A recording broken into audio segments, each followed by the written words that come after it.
A forbidden chronicle is discovered in a monastery, revealing the erased legacy of Prince Adrian.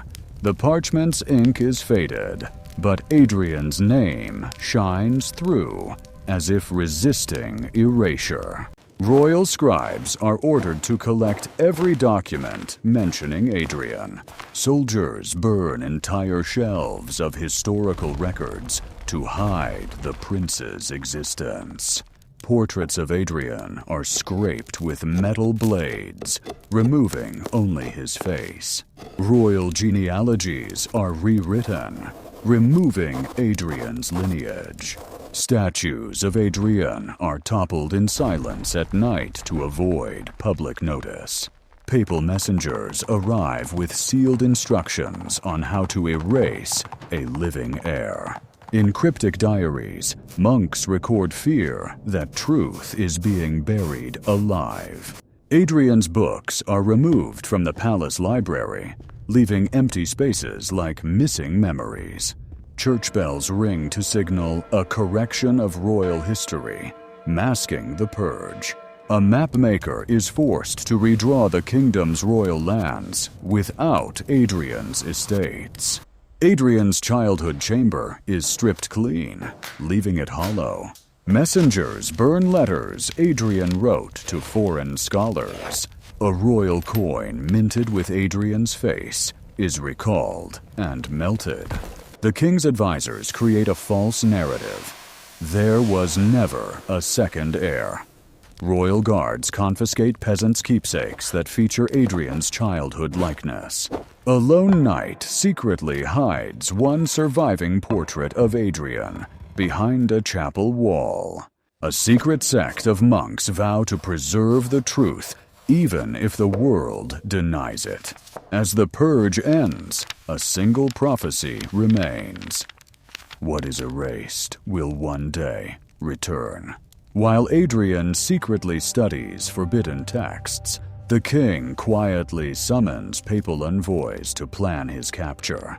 Adrian reads manuscripts that challenge the church's authority, unaware that spies observe from behind pillars. The king signs a secret decree authorizing the seizure of his own son for the stability of the realm. Royal guards receive orders during a silent midnight gathering in the courtyard. Adrian steps into the moonlit gardens, unaware hidden archers watch from the walls. As Adrian examines a manuscript, guards quietly lock the library doors behind him. Adrian discovers he is trapped when the candles suddenly extinguish, leaving the library in darkness. Torches approach as soldiers enter with shackles forged specifically for royal captives. Adrian raises his hands calmly, understanding his fate has been decided long before tonight. The guards bind him carefully, avoiding bruises Rome wants him erased, not visibly harmed. Adrian is escorted through silent corridors where tapestries of his ancestors hang, each seeming to watch. Outside, a heavy fog blankets the castle courtyard, hiding his capture from the people. A horse-drawn iron carriage waits, designed for transporting high-status prisoners in secrecy. Adrian is placed inside the carriage, the door slamming shut with a sound that echoes like a final judgment. The carriage moves slowly through hidden back roads behind the castle to avoid detection. Guards ride alongside, their faces hidden under helmets, sworn to secrecy by fear of the Pope. A distant monastery bell tolls, signaling the hour Adrian's final night as a free prince. The carriage reaches a fortified monastery where political prisoners are hidden under religious silence.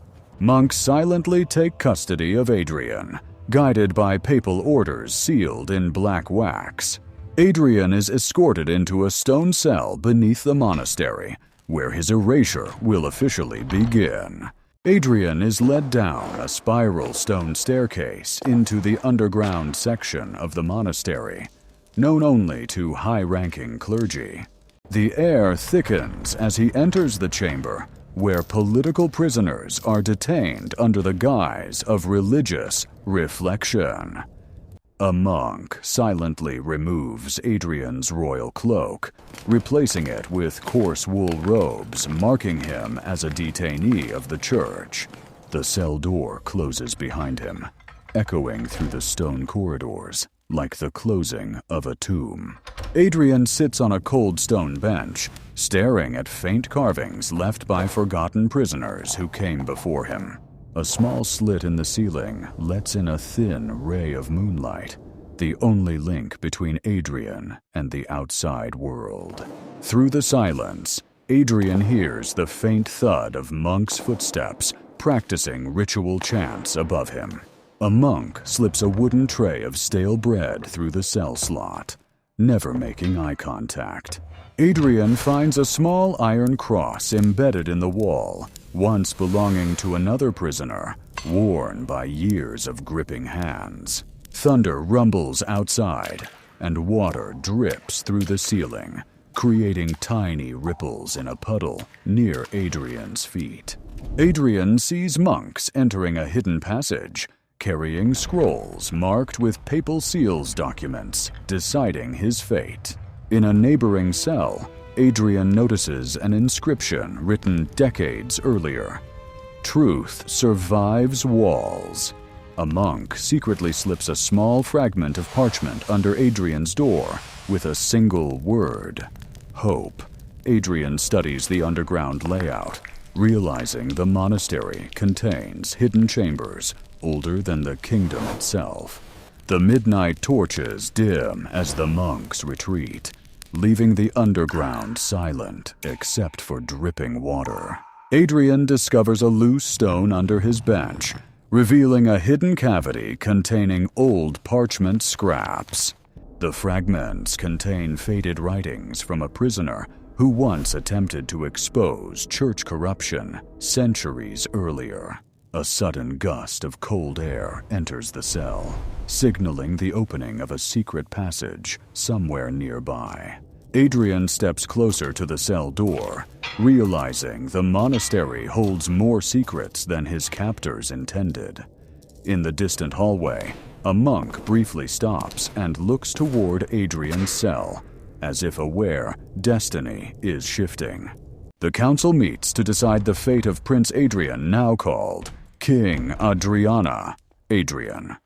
They debate whether a living king can challenge the church and survive. Some say King Adriana's questions border on treason. Others fear executing a royal will spark rebellion. The church's power hangs in the balance. The question: erase him from history or crown him as an enemy.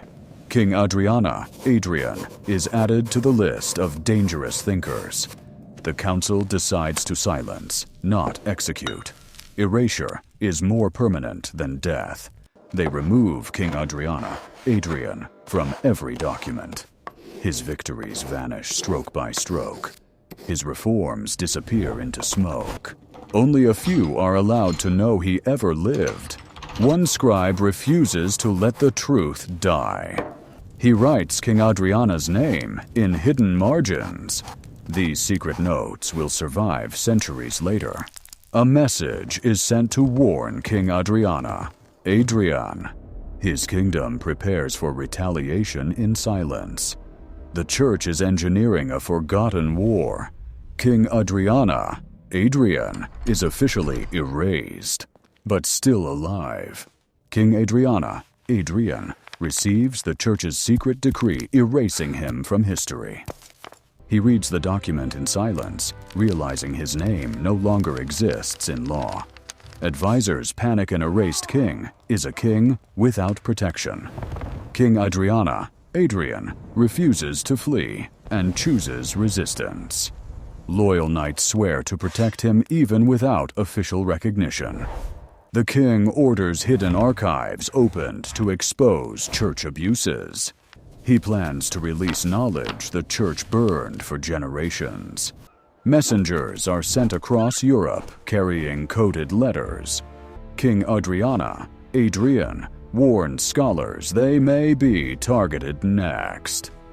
His enemies respond immediately, branding him a heretic. Villages loyal to him prepare for siege without a word spoken. Priests begin burning texts connected to his name. King Adrian, protects remaining knowledge by copying it secretly. He sends a disguised scholar to hide copies in distant monasteries. The church deploys spies to hunt for the king's allies. A secret meeting of rebels forms to support him. King Adrian, declares his mission is not survival, but truth. The rebels smuggle knowledge into cities disguised as religious relics. People begin whispering rumors. A king erased by the church still fights. The church realizes its plan failed. King Adrian, is now a legend. Church forces march toward the last stronghold of King Adrian. Inside the fortress, the king studies ancient battle records for strategy. Scouts return, warning the enemy numbers are overwhelming. King Adrian, orders civilians evacuated through hidden tunnels. His loyal knights prepare for a battle they know they cannot win. The king hides the last archive of forbidden knowledge. Torches burn across the hills.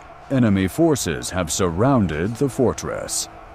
King Adrian, stands on the battlements, watching silently.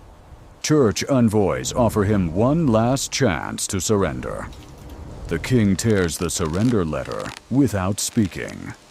The first siege engines roll forward toward the walls.